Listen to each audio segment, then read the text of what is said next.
Your husband's known about this for quite a while. I figured. Your husband. Thanks so much. Thanks so much.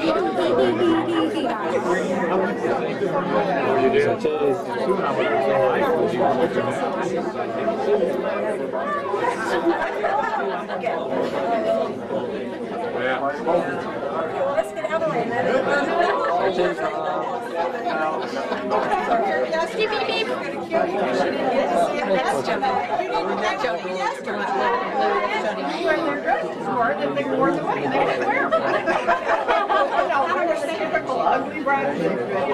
What color were you wearing? I like those pictures. They look so much fun. Yeah, we go out. Oh, that's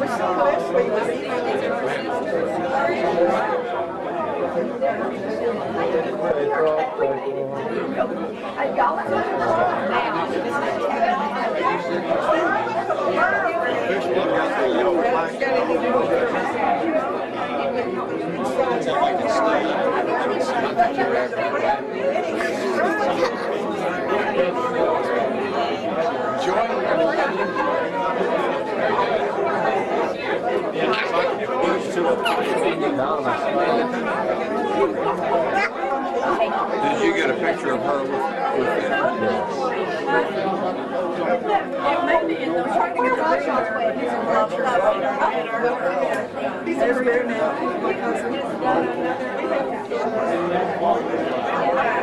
Always supposed to be. Oh, where's Beth? I see Beth.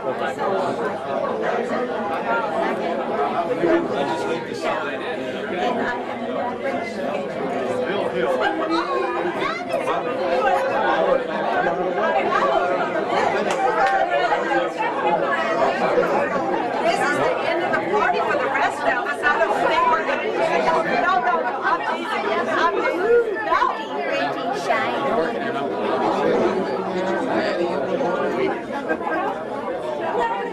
Finishing up the year. Instead of order. Sending me to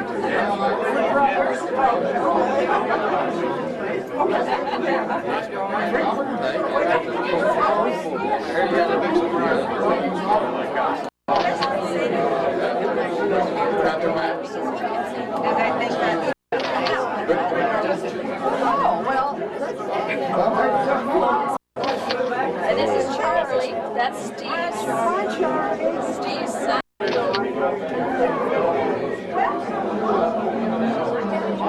Taking too many pictures of me. Take some pictures of the group. That's what. Okay. Hey.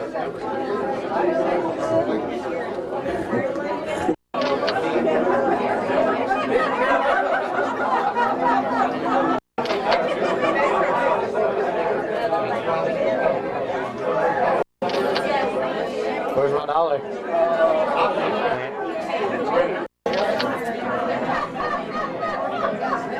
Hello, lady.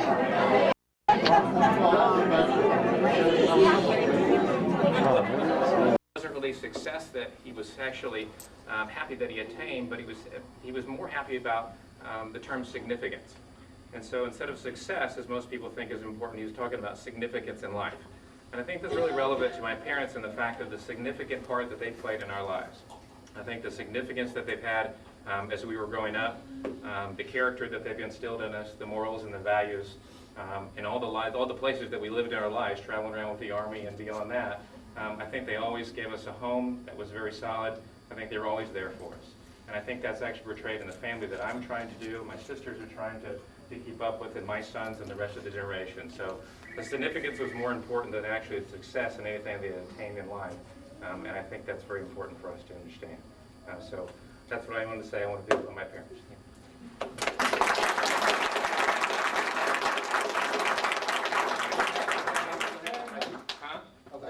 Well, I think they are. Yeah, they're going to say something. Yeah, I'm going to let them speak up there. Then my dad's going to get up and speak, and then what we like to do is open up the floor if we can for everybody to say something, good or bad, or whatever you want to say about it. So we'll leave it up. We'll time it just in case. You guys want to talk? brother's a professional speaker, so, and I am not. What can you say about parents that are perfect? I have never heard a word of argument from my parents. In the Army. There are people here that you met here in San Antonio. There are cousins sitting right over here. And then there's the Coker Clusters group. So as we look out at these people, I would like to say two things. One is that I want to thank my kids. And by the way, my son-in-law Robert and my daughter-in-law Lauren over here kind of being quiet, and our 4 grandsons. The other thing I want to say is that because of the diversity of the people here, I think you've already done it. It's a great group. But the remainder of the time here, if you don't know someone, introduce yourself so that everyone here knows everybody here and is having a good time. That's the object of this whole time. 50 years, thank you.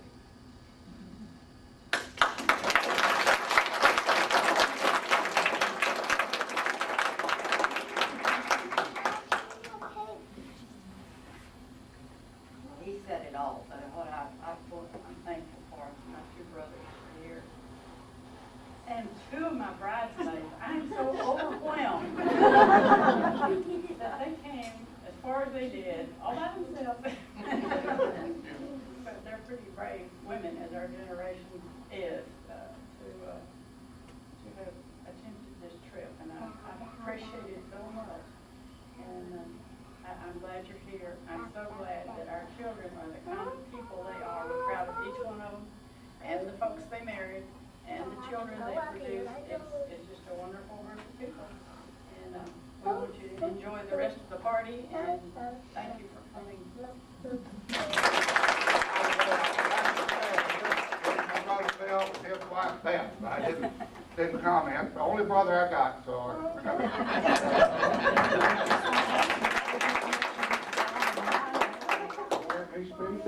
You can say whatever you want. We want to open up the floor for anybody who'd like to say something about Mom. You're in trouble now. We'll start with the elder statesman. We're in trouble now. We got here this afternoon, Steve and I were looking at some of the pictures over there. Yeah, if you've had a chance to see them, I hope you'll look. They're a whole lot younger then. And so I told him the story about at the wedding, the place of the best man is supposed to be protected from grief. Is that right? That's the only time I'd ever do it. Anyway, after the wedding, there was some guy outside the church. I knew he was up to no good. And so I thought I better go see about it. Sure enough, he evidently was heading for Bob's car. And I took off and caught him before he got there. He went back in and told Bob, said, "That's the fastest old man I ever saw." I was 27.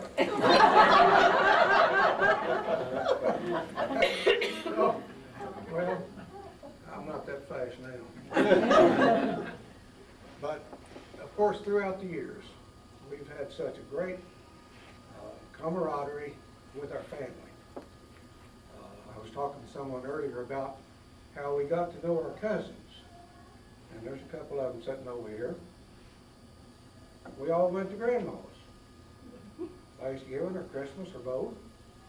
And we got with our cousins there, created all kinds of mischief. But we got to know the cousins that way. And I'm just sorry that the present generation is not having that kind of way to get to know each other. And I think it's a shame. People live too far apart, they're too busy. And I know that most of the time, some of you that are still working know that you work overtime to make a living. But it's still really important, I think, for us to get to know especially our kinfolks, and be able to know them in a way that you can just call them up anytime and ask anything. Our particular Moore side is still having a reunion every other year, and we just had it 2 weeks ago up in San Marcos. And Cousin Carl over here was in charge of it. We had a great time. And I'd like to just invite any of you who have not gotten that started in your family yet to do it. It's not all that much work, is it, Carl? You'll have your time in just a minute. I didn't do much, so but I think the thing is, it's already been brought out, how important family is. Extremely important. And I want to recognize the lady over here. I had never met her until today, but she, her brother and I went through high school together. And she was old enough that by the time I got there, she had already left the cook. So I got to meet Edith today. Glad to do that. Thank you. Thank you.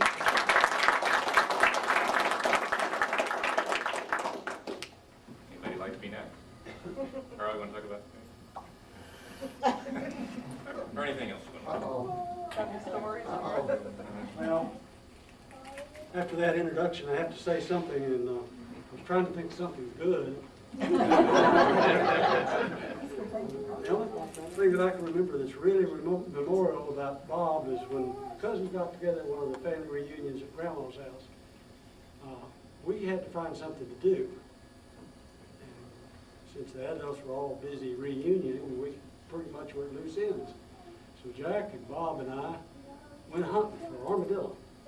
We went sort of barehanded at first. We chased this armadillo down the hole, and we started to try to dig him out. And you know, the faster we dug, the faster the armadillo dug. And the three of us were pretty much having our tongues hanging out after a while. So I don't remember who it was, but it got to 22. If it was in our house, that was where the 22 came from. So we ended the chase with the 22. And none of us ever thought we might hit a rock with that shell coming out. But that's the sort of thing, the sort of camaraderie and the kind of life the cousins led at these reunions. We developed a kind of a connection that can't be broken. And I'm really pleased to be here with Joy and Bob to celebrate this tremendous occasion in their life.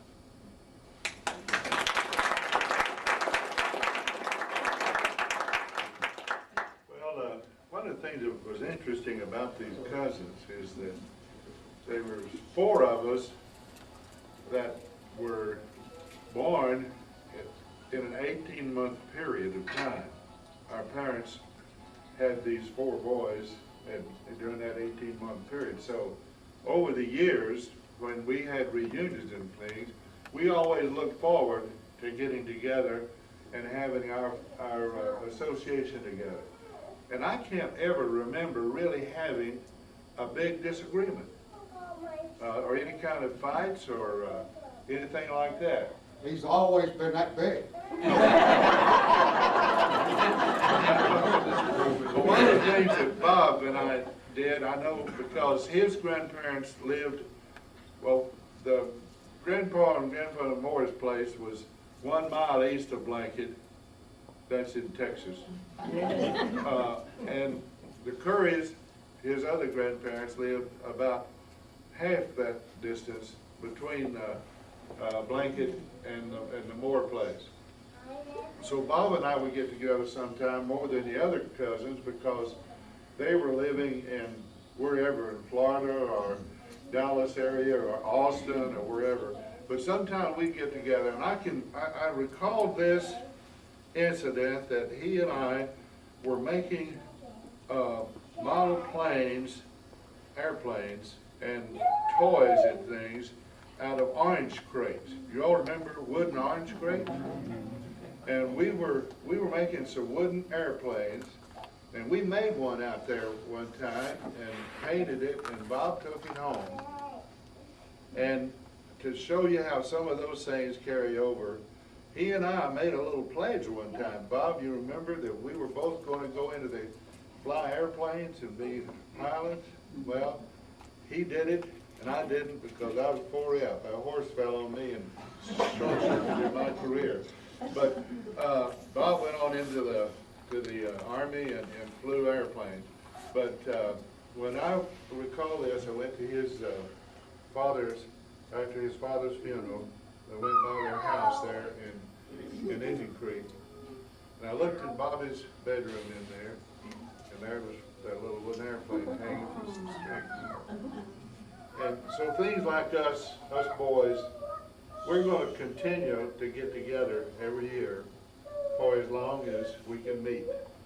Sometime during, and as a family, continue that tradition of being together. And the other cousins, some of them are older Bill, and some others are younger than us. They're invited, and we want them to be with us. But we're just real pleased that we're able to be here and to share this moment. And by the way, Joy and I were in Asbury Methodist Church in Lubbock, and we were in the MYF during the same period of time there. And she's always been such a wonderful person. She's been one of the neatest people you'd ever want to know. And Joy, Bob, congratulations. You too deserve each other because you're both great.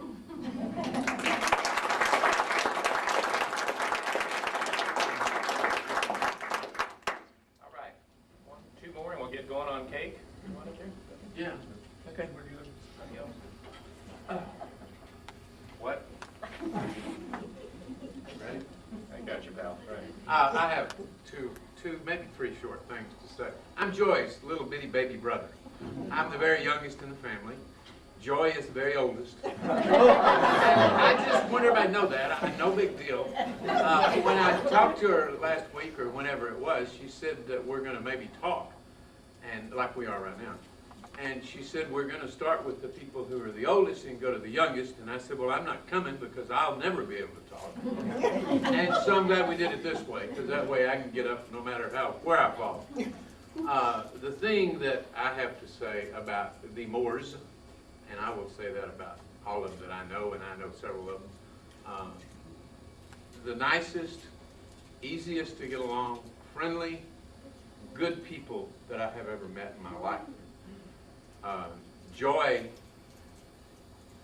always had two little brothers who were really, really hard to get along with, and we always seemed to end up on the same note, at the same need, at the same time. And I always remember Mother had surgery of some sort, very minor, and I lived in Louisiana then. And so Mother was really kind of quiet and easy.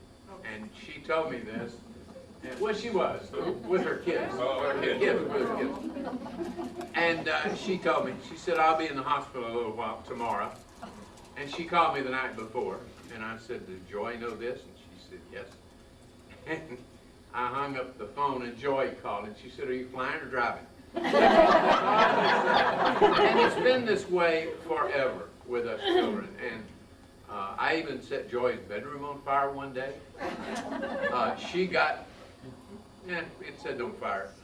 And Mother said, where are you going? I was ill, and I was in pajamas, and I was headed down the street. And I said, Joy gets out of school in about 10 minutes, and I'm not going to be here.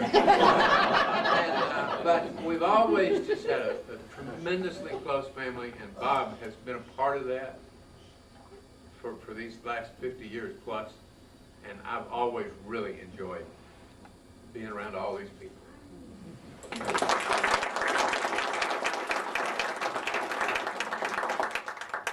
Yes, ma'am. Well, you know, we've noticed that all this darling family has been getting up here talking, but we don't have any outside people to say any little things. And I'm probably not the best person to be talking because I see a lot of faces in here that might know these two darling people a little bit better than I do, but I had to tell you why we know them. And that's because there are a lot of us in here, if you don't know about our Sunday school class, we're called the Questers. And there are about 125 to 30 of us. We're like a small church. And many in here have had an opportunity to lead our group, but one of the people who got to have that privilege to all of us was your dad. And that's when we kind of came into the class. I think he was the president at the time, and that's quite an honor to be the president of a class that big. And I must say, he did an absolutely fantastic job, and that's how we got to know both of them and got to see their Christianity shine and their spiritual life shine and some of the other little things shine that we won't talk about. We know about them from our Sunday school class days. But just as a representative from our Sunday school class, because I'm the loudest mouth, I'm usually the one getting up saying something. Happy 50th, and y'all are wonderful examples for so many of us. And Jim and I are not quite there, but we're just hoping like heck we make it. If we keep going to other 50ths, maybe we'll think it's a good thing.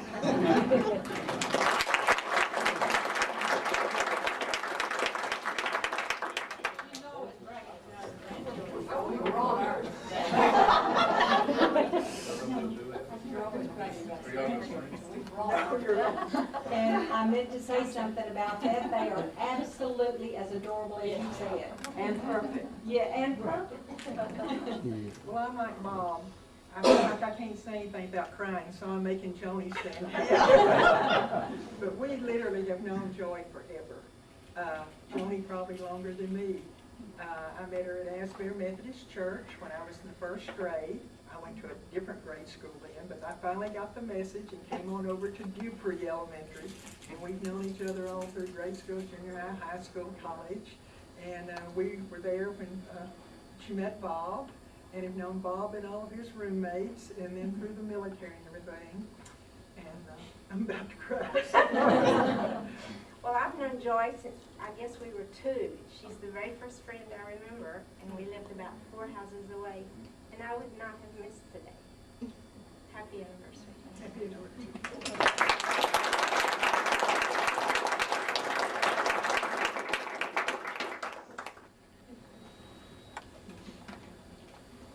I'm Joe. I'm the better looking of the 2 brothers.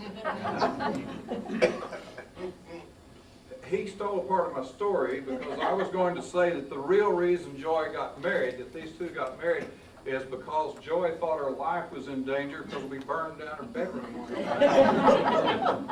Tommy was going to show me how to light a cigarette, and we lit it under these real flimsy curtains, you know, and poof, we just went. But the main thing I want to say, without getting into the sermon here, is that these folks have always been the example for me of one of the best families I've ever seen in my life, and the best parents I've ever seen in my life. A father who is sometimes lays down the law because it needs to be, like his daddy did. A mother who hugs them, takes care of them, and loves her kids. And all you got to do is look at her kids, and you know that. And her grandkids. It's all genetic. All the good you see in all of these kids and grandkids came from these 2 people right here. Happy anniversary.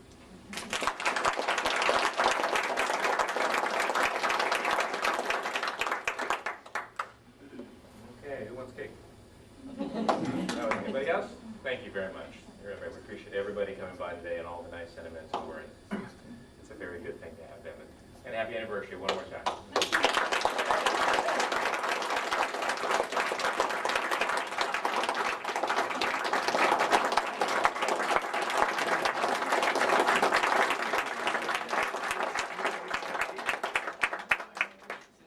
Ex-mingle. First piece. We have the same lines and it don't. Well, we can tell. I'm going to fix it, sir. I can't even bring you up there. I will do that. You get a picture up in this little. Dad. Colonel, your hand's got to be on there too.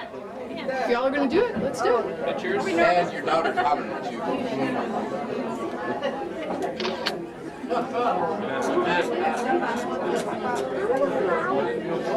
Okay. Is that the way it was 50 years ago? They like the picture everybody can have.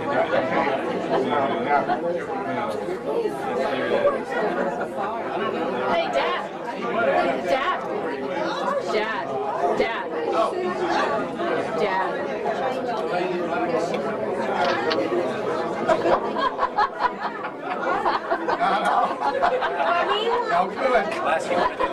Beat each other, Mom. Aw, that would be a good picture.